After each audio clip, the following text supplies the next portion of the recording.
Hello everybody and welcome back to the channel. It is once again me, Zach, here today with another tier list for you guys. This one is going to be about Faster Than Light, which is a bit of an old game to be making a tier list for, but has that ever stopped me before? No. So we're going to do the races of crew members that you can have in this game. And in the future, once I've played the game a little bit more, because it's been a hot minute since I played it consistently, I will probably do one for the ships as well. But let's get straight into this. As always, I will note at the beginning, all of the races are quite good, right? They might excel in different areas, and they might be more or less important, I suppose, to the success of a mission, but by and large, they're all great, as long as they are used effectively. But let's start with the humans. We're going to put them in B tier for now as we discuss what they're good at. Now, humans are really straightforward in this game. They don't have any particular race characteristics except one thing, which is very minor. They require 10% less experience to level up the various skills in the game. Now, I can give you the exact numbers here. It takes 15 XP per level for piloting and engines to go from one tier to the next. For humans, they only require 13 instead. For shields and weapons, it takes 55 for shields and 65 for weapons. But for humans, it's 50 and 58 respectively. Repair is 18 per level, 16 for humans, and combat is 8 or 7 for humans. Overall, this makes humans kind of particularly good on shields and weapons because the amount of XP required for those is by far the highest. Though it does mean that if put into other areas, they're, pretty decent as well. I think the usefulness of humans is pretty low, however. It doesn't really take that much to level up most of your skills. As noted, most of the numbers are below 20, so for most things, it just doesn't really matter. I would say, personally, I'm going to put humans in C tier. They are nice to have because they do tend to catch up quickly. So if you get one sort of later in a run, they won't stay behind forever. They're pretty likely to catch up relatively quickly. I will say that they have some interesting combos with these other races.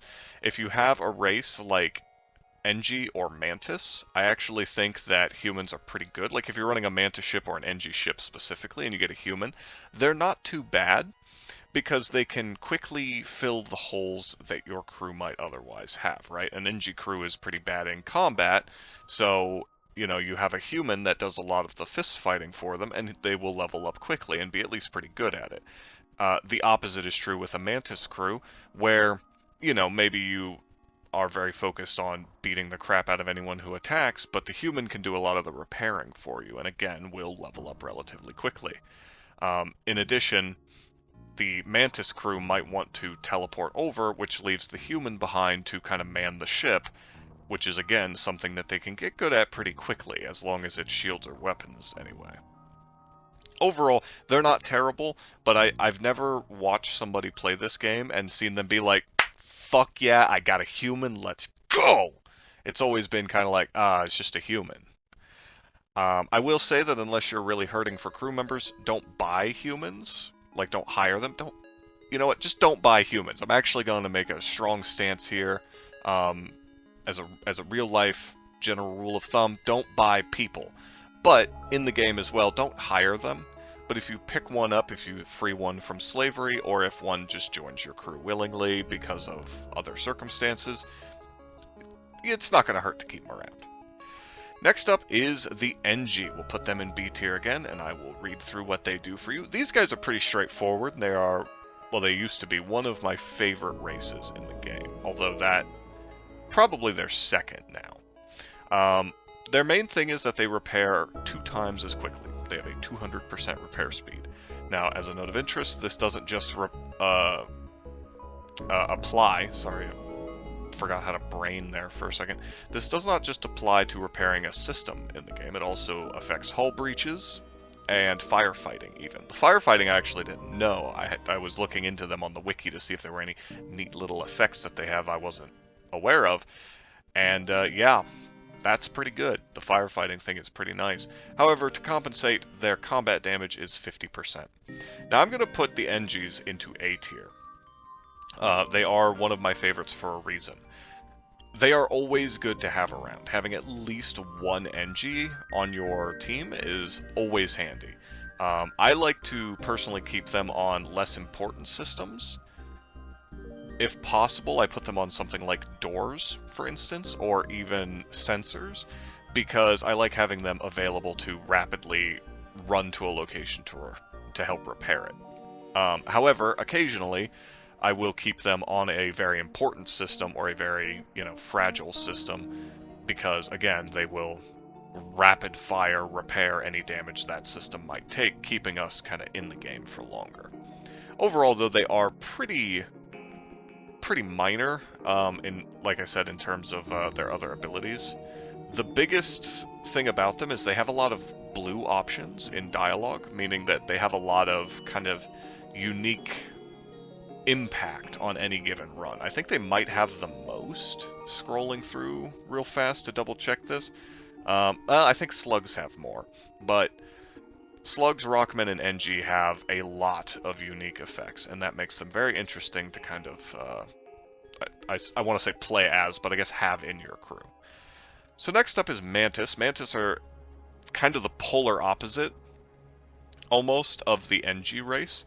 They deal 150%, so they have 50% more damage in combat, and they have 20% faster move speed. They move at 120%. So while NG are not slower than normal, Mantis are fast and they hit hard. However, their repair speed is only 50% of the normal.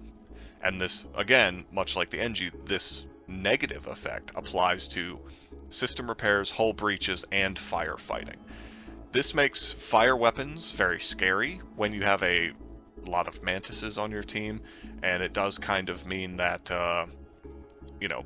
any kind of hull breach or something is more of an existential threat than it might otherwise have been for other races when dealing with Mantises. However, that being said, I still am going to put Mantises pretty high. However, I'm going to leave them in the B tier. NG are good anywhere. An NG on a Mantis crew stays on board the ship and repairs, while the Mantises teleport in to kill everyone on the opposing ship. NGs on a Rockman ship are able to move around more rapidly and help fight fires better than other races are in the way that a Rockman might, because you might use a Rockman to fight those fires. An NG on a crew of humans is the designated repair guy, or you put them on the most important system. They're just generically good. Mantis bonuses are not always going to come up. While it is always nice to move your people around a bit more quickly on a ship, they're not very good at repairing, so the movement speed doesn't help much unless you are being boarded. Boarding is relatively common. It is nice to have a Mantis, but if you are not using a teleportation ability yourself, Mantises are kind of lackluster. They're a little bit mid. That being said, they are very helpful when you are a Zoltan ship or when you are a human ship or NG ship, because those three are either bad in combat or suffer some kind of penalty. In the case of Zoltans, they have less health. Humans don't have any particular bonuses, except leveling up quickly, and NGs are just objectively weaker than the others.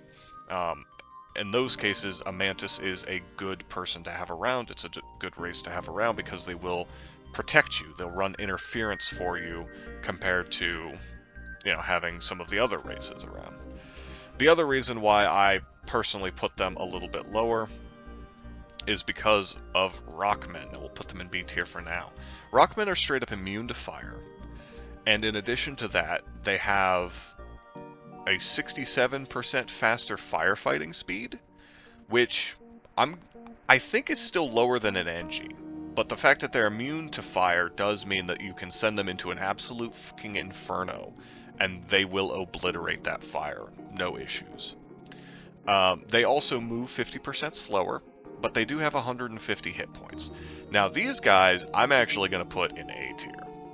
I think that they are not as good as the NG, but they are more useful than the Mantis. Because when you're boarding, having a Rockman around to tank is actually really helpful, right? They do average damage, but but they are tanky, right? They also allow you to get crazy with fire weapons when using a boarding technique, because you can drop, you teleport 2 Rockmen into the enemy ship and then you fire laser across the entire thing. They don't take damage, they're just punching people to death. It's great. In addition to that, when they are on their own ship, being able to fight fires more quickly and tank more hits means that if you take a massive hit to a room, and like the hull's breached and everything's on fire, Rockmen are fine. They have more health, so they took the hit better, and in addition to that, they're able to stay and fight the fire and start repairing the hull breach faster, right? Like, that is a worst case scenario, but it is a scenario where they're quite good, whereas Mantises, they would be really bad in that scenario. So overall, while Mantises are objectively the best for offensive teleportation, when it comes to defending the ship, when it comes to repairing the ship, and just generally having around, I think Rockmen are better overall. Next we have the Zoltans, and the Zoltans are one of the most interesting and arguably complex of the races, because delving into the minutiae of their abilities is sometimes a bit wonky. Now, we're not going to get into all of it here. We're going to stick to the basics of what they do. But even the basics are really good. Now, their biggest negative is that they only have 70 hit points. I think that's the lowest in the base game, not counting mods and stuff. I could be misremembering Lanius, though. We'll get there when we get there. 70 hit points is... it's not too low, but it does mean that if you take a big hit to a room, it can be pretty spooky, which makes them, in my opinion, a little bit scary to use into missile-focused ships, because missiles bypass shields. Against lasers and burst lasers, or even flak, they're not quite as iffy, but I do get nervous when there are missiles, because it really only takes one hit to a room and then like 2 fire ticks for a Zoltan to go down, which is a bit rough. When they die, they explode and deal 15 damage to all enemy crew that are in the same room as them. This is apparently halved to drones, so that's interesting to note. And they don't damage allies if the Zoltan was mind-controlled, which is kind of interesting. Overall, this bonus is kind of meh for any fans of Pikmin out there, all 8 of you who watch my content. This is sort of like the white Pikmin poison on death effect, right? It's cool to have in concept, but you really don't want to be playing around this effect, right? It's sort of a... It's like a preparing to lose kind of effect. However, the big thing about the Zoltan, and the thing that does move them up into S tier here, is that Zoltans provide 1 power bar to whatever system they are in, right? Whatever room system they're in. This is mostly worthless in things like the piloting, the sensor, or the doors systems, because those are always powered, but is very helpful in weapons, or in engines, or even drones, shields, anything like that. Even in the med bay, if you're in a really bad spot and you're fighting in the med bay, if there's a Zoltan in there, they're constantly healing, their hit point weakness doesn't matter as much, and they're keeping the room powered. So, not bad. But overall, while I won't say they are objectively the best to have in the entire game, because all of the races are quite good, I will say I don't really think that anybody can turn down a Zoltan if they're given an opportunity to get one, unless you already have 1 or 2 and you want to get some variety going on, because that's, variety is the spice of life, and it's what makes a good crew strong, right? Overall, though, I do think Zoltan's pretty good. I like them quite a bit. They've moved up in my personal tier list, in my head, how much I like them. Ever since I started playing again. I mean, I've only really played, all the way through 1 time since I started picking the game back up, but as you guys saw, it's on the channel. It was pretty fun having those Zoltans. They also have cool ships, but we're not talking about that right now. They also... They have some interesting interactions with a lot of different systems, especially like ion affected systems. Again, I'm not going to go into it. It's something you really have to play around with, but the main point is that +1 power in a room is cracked. It's actually crazy. As long as they are used carefully. And you are very cautious with their HP, because that's really the thing that's going to get you. Now, next up is slugs. Slugs are probably my favorite race in the game, honestly. I just like them. I love their sprite. Look at their little like mouth flappies. I love them. They're also complete scumfucks in the game, because they're all like capitalist pig dogs, and they just want to exploit you or kill you. And you know what? I hate it, but I love it. You know what I mean? I love that they are terrible. They do remind me of the Hutts from Star Wars, which is my favorite Star Wars race. Maybe I'll do a tier list for that someday. Either way, let's talk about what the slugs do. Their main thing is that they are telepaths, so all of their abilities are tied to that. They are immune to mind control. That doesn't come up very often, but it is one of those things. When it's helpful, it's really helpful. In addition, they will show you in a little red outline where the enemy crew is while they are alive on their ship. And I think they do that on your ship as well, actually. If they teleport in and you can't see that, like if your sensors are down or if you're in a nebula or something, I think they will show them if they teleport onto your ship as well. That can be pretty helpful if you're using certain weapons that are mainly about killing the enemy crew and leaving their ship intact. And that is actually the unique slug ship and their unique weapon are both tied to that. In addition, any rooms that are adjacent to the room that they are in are revealed to you, even if you don't have sensors active in the ship, which is pretty helpful. I like to put them on sensors for this reason. It's thematically appropriate.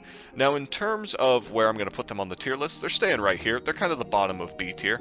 Their bonuses are very cool and fun to play around with. But outside of that, they don't supremely have anything that's like you need a slug on your ship. Like, I like having one because they're my favorite, and I think they are kind of handy to have. But by and large, especially if you're avoiding nebulas a lot, you don't really need them around. Now, if you're hanging out in nebulas a ton of the time, you want at least one slug, for sure. But outside of that kind of relatively niche use, I don't see slugs as being a must-have in the way that all of these others are, really. I do like them more than humans, because while humans level up quickly, everybody has the same level cap, so there's not really an advantage to having a human once you reach the end game, whereas the slugs' bonuses are always going to be kind of helpful. The other notable thing is, as I mentioned earlier in the video, slugs are the race that has the most blue options for whatever reason, which is kind of cool, but it does mean that having a slug might be worth it to, you know, get access to more options than normal. However, Rockmen and NG both have quite a few as well, and I would rate them significantly higher than slugs, so I wouldn't build around that concept. You know what I mean? Next up we have the final two. Now, these two are interesting because all of these are essentially unlocked at the start of the game, right? I don't know if you can... Maybe you can get Laniuses, but I don't think you can get crystals outside of very specific events and ships. I think, if I remember correctly. So the crystal dudes, the crystal men, are the ancestors of the Rockmen, which is just cool lore to know about. But let's talk about what they do.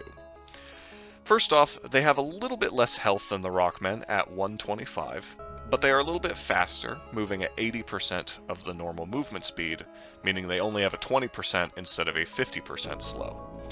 Their firefighting speed is 83%, which is kind of interesting. And their big things are that they take 50% less suffocation damage, which is very nice, and I'm just going to say, with everything we've already heard, we can put them in A tier minimum. But then they also have the lockdown ability. Now this ability is weird. Basically, it means that the room that the crystal... I almost called him a crystal golem. I guess he kind of is, but this isn't barony, Zach. Relax. The room that the crystal crew member is in is sealed in crystal. This means that nobody can leave it or enter it while this effect is active. Now, it is possible to time it just right so that you lock down a room that you're leaving, that you are in the process of going away from, so you can seal people into a room and escape, if that's necessary.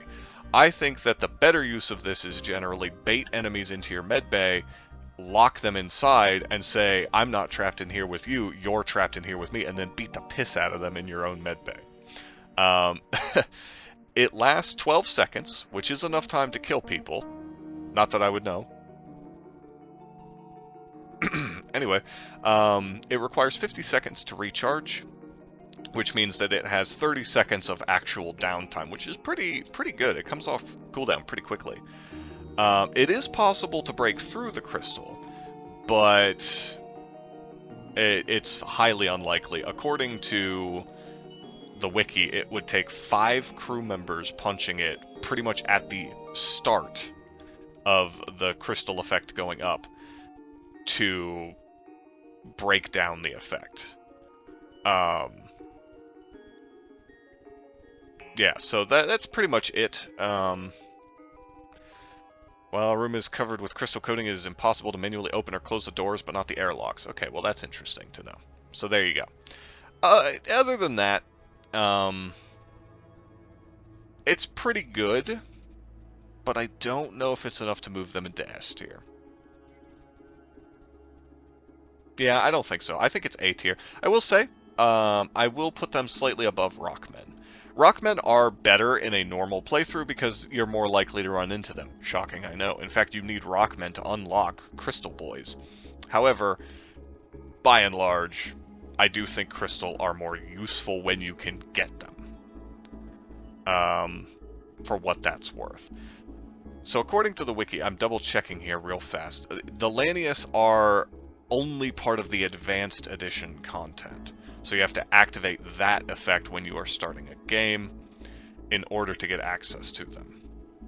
They do have, I think, technically the most actual blue options.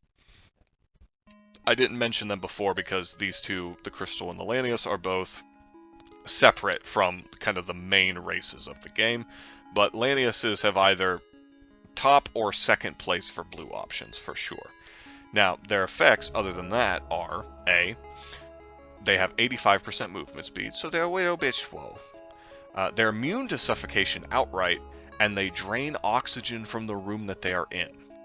This is at the same rate as a breach in your hull. This is obviously very interesting. They are possibly the most unique playstyle race in the game. Now, I will throw this out there. I don't actually think they're that good. This is maybe a spicy take, but I'm going to put them at the top of C tier. I do think they're better than humans, who I think you could argue are D tier, but I'm not going to argue that. But overall, like, here's the thing. Laniuses are actively bad to use with other crew members, and I just said earlier that variety is the spice of life, and it is, crew diversity that makes a powerful crew, right? You want to have many options. Laniuses are like, you only really want Laniuses. The only other race in the game that is sort of built like that, where you want to have a lot of them if you can get them, is Zoltans. And even then, there are some downsides to using only Zoltans, but there are also a lot of upsides.